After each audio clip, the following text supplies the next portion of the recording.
Hey guys, welcome back to the channel. Hope you guys are doing well. And if you're someone like me who uses their Android phone with their MacBook, this video is for you. Because if you are using these two devices together, you already know sharing files between these two, like from Android to Mac or vice versa, it's a terrible mess.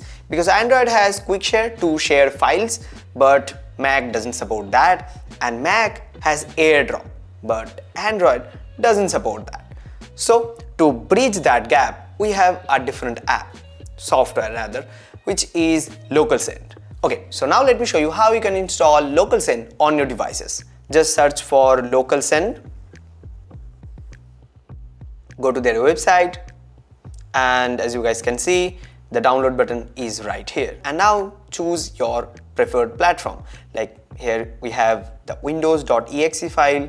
For Mac OS, you can go to App Store, or the DMG file is right here. And for Android, you can just download from Google Play Store, and for iOS, you don't have sideload, so you have to download it from the App Store. And the installing process is very simple, just like any other software you install, and then you just open it like this, and this is what it looks like. Okay, so now let me show you how you can transfer files. So just open the LocalSend app, go to send, and as you guys can see, you can send all type of files like apps, folders, text, paste.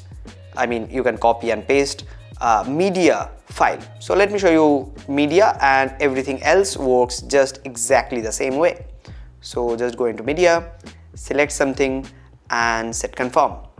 And as you guys can see, on my Mac, I have already opened the LocalSend app, and now I'll just share it right away.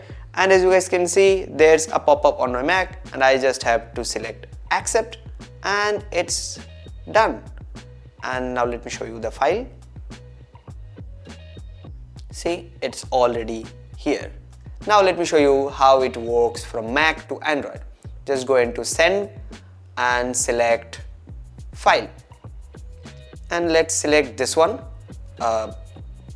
my camera. So just click open and click on it, and as you guys can see, we already have a pop-up on my Android device. Now hit accept, just go into photos, recent, and see, here we have the photo. So if this video was helpful, don't forget to hit the like, and if you're new to this channel, subscribe to watch more videos about photography, tech, travel, and things like that. So if you face any problem, do let me know in the comment section down below. See you guys in the next one. Till then, ta-da.